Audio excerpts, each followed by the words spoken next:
Guys, good afternoon. My name is Frank Kalidemudia, and this is Clavinan.com, an online social networking platform with a vision to bridge African businesses, African ideas, African talent, and the water bill in the continent of Africa to the diaspora audience.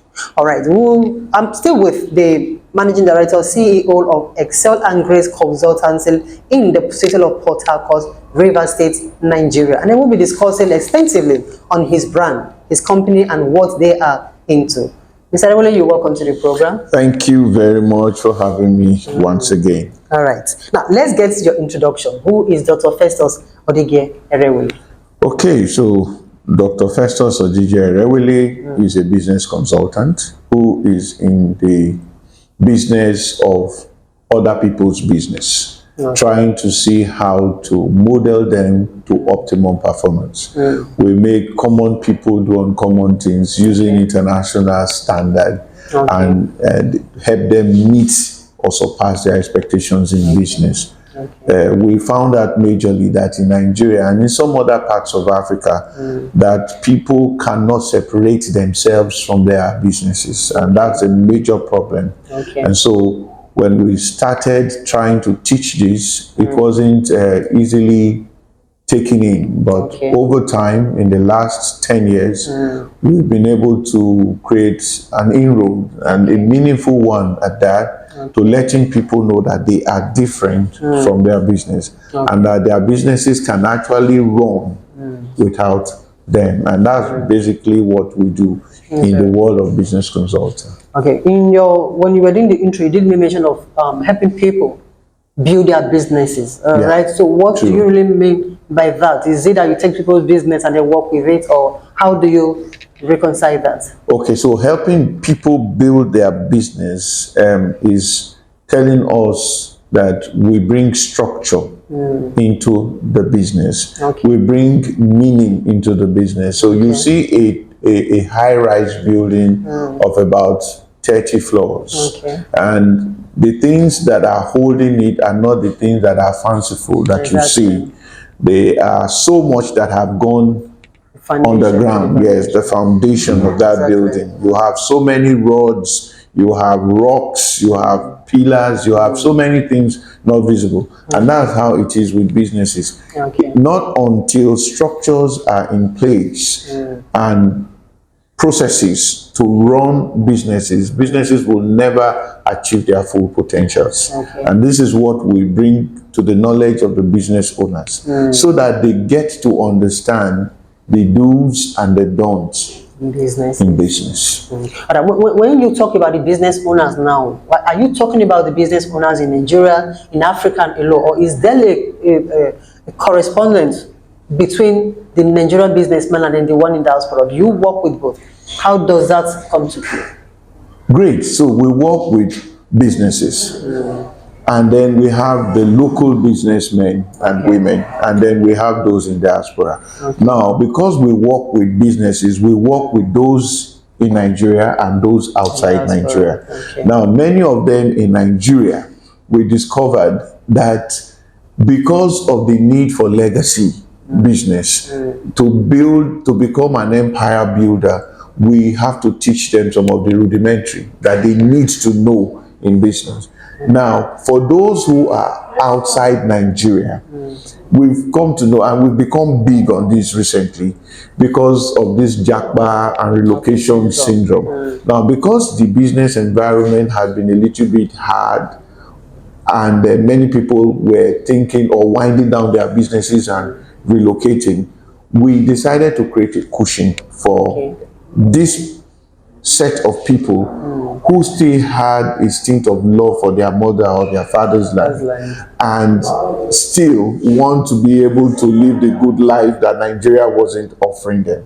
So for some of us that were foolhardy and prepared to remain, we developed some certain characteristics and abilities that enabled us to stay and manage businesses on their behalf, to the point that it still becomes productive for them instead of winding down. We've seen too many cases where people get so disenchanted, and the next thing is they want to wind down their businesses. Exactly. And we do not think that that's good for the country. We don't think that it is good for the business owner.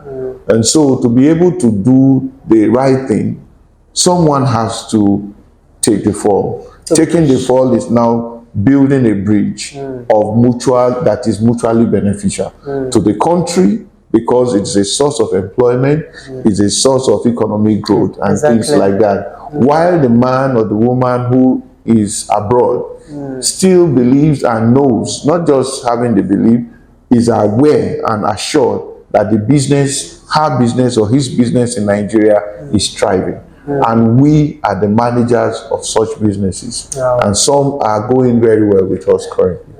Now, in doing this, you can't really like take out of it the issue of trust issues. True. All right. Now, we have people in diaspora that want to like come back into the country and then set up one community or the other. And of course, like you just rightly mentioned, they don't really have the intention of staying back. But most of them have just family members, some have just even companies to do that, and at the end of the day, nothing to show for it. Now, with Excel and Grace now, and with what you do here, how do you trust the average Nigerian or the average African man that your case is quite different from what they've been experiencing?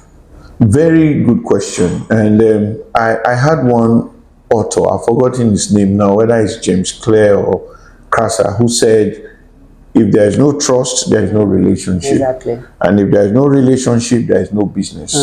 Now, unfortunately, in this part of the world, as good as we are as Nigerians, as wonderful as God has created us, there's so much of trust deficit. Exactly.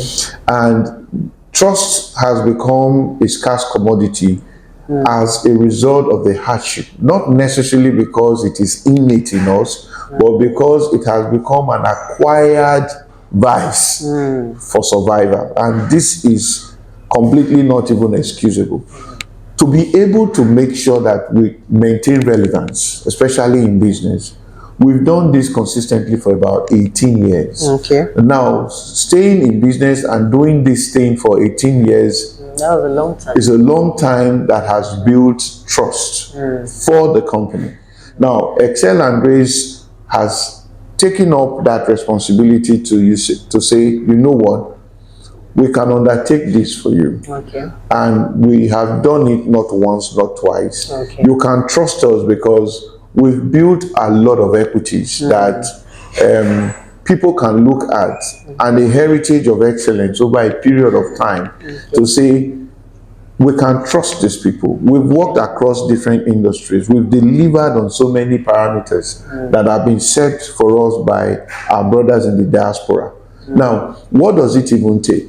It's signing not just a contract, but knowing who the characters of those who are about to undertake a contract on your behalf. And so what we are pledging and what we've continuously done is to put reputable men and women. We still have them, not minding the fact that they are in short supply. But we still have people who will do everything to protect their name, and that's what we represent in Excel and Grace.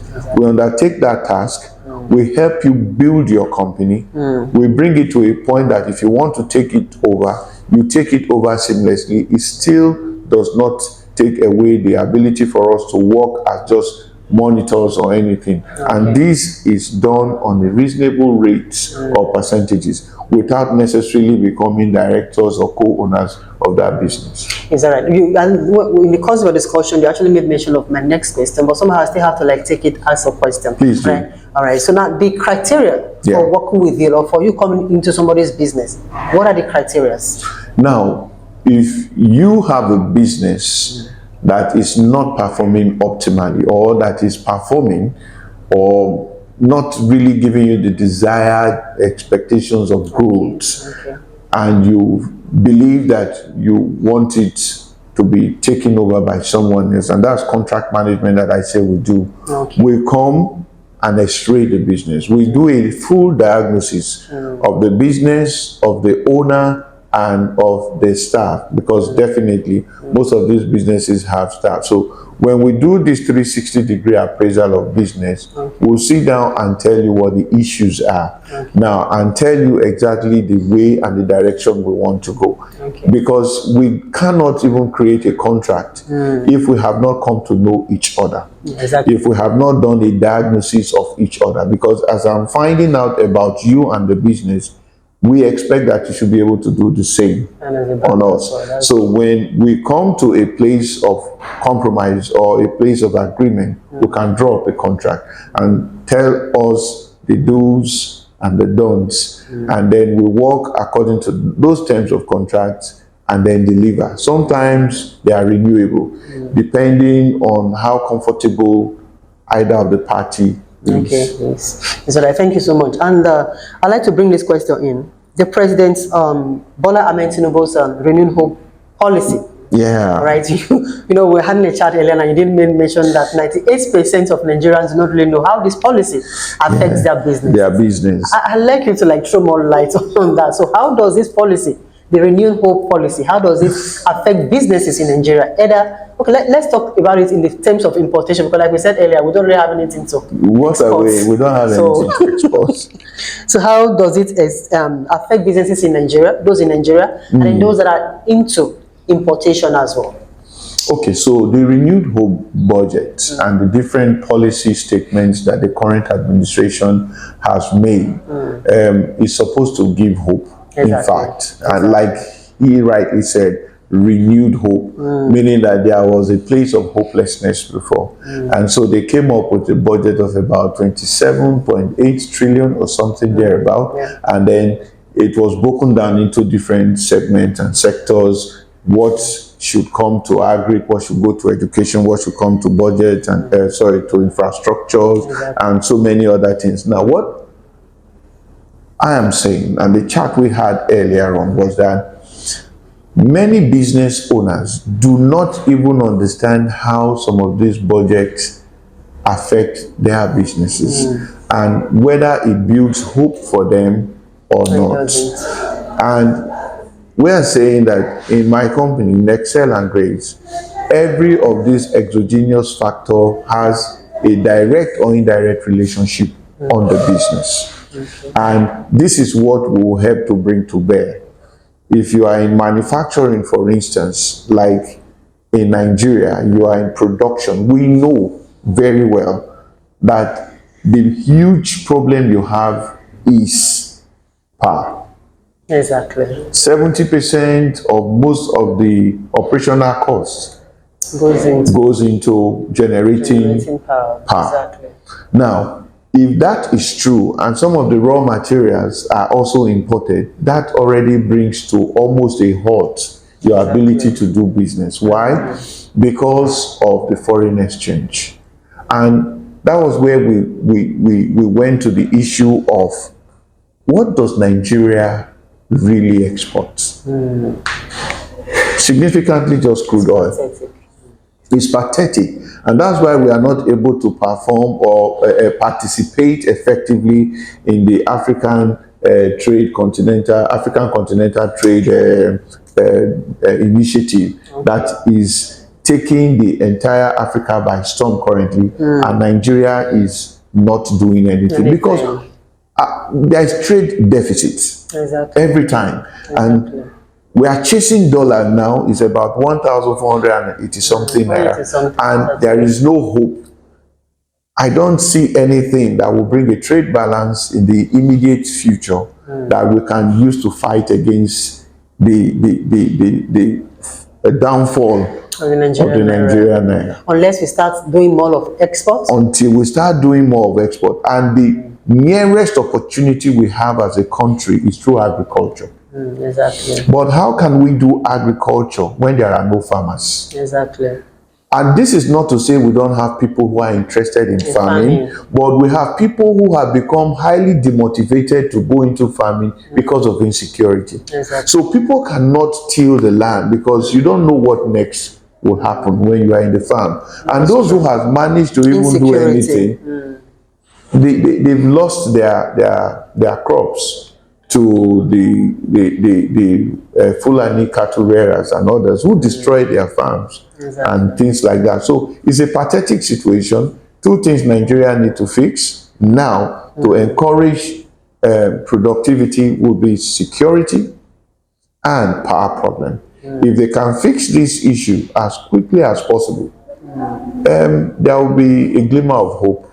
All right. Now, for your own recommendations, what would you recommend that the federal government do? Or even the state, and let's just use even all the stakeholders involved in all this. What are your recommendations in fixing this? In fixing this, and that will have to be concessions, meaning that we have to apply our conscience to the realities on ground.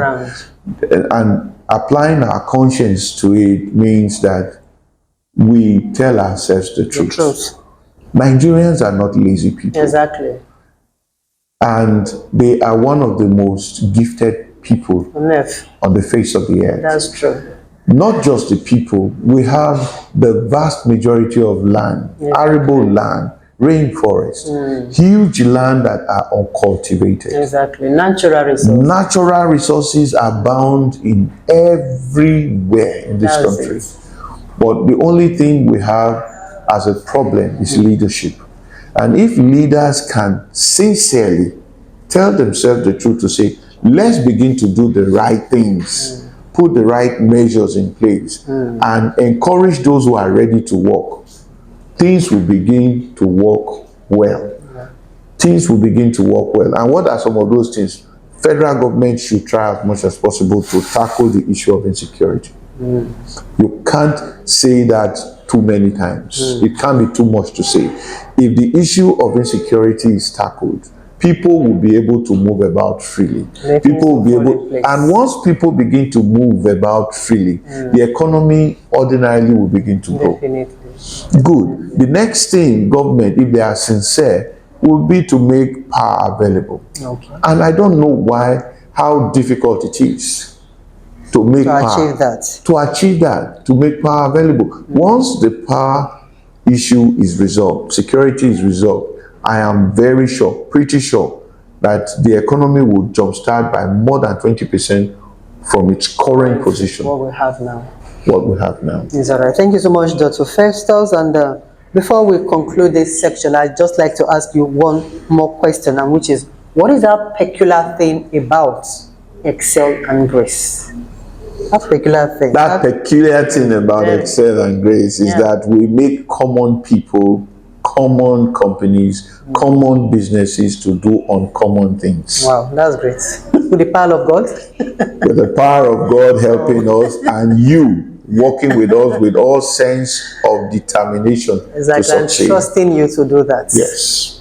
All right, Dr. Festus, thank you so much for being our guest this afternoon. Thank you. All right, and audience, that's all we have for you for this afternoon. My name remains Frank Alidemuda, and I'd like to remind you again, please sign up with us on www.cleveland.com and then be part of our event, our seminar event coming up on the 27th of June 2020.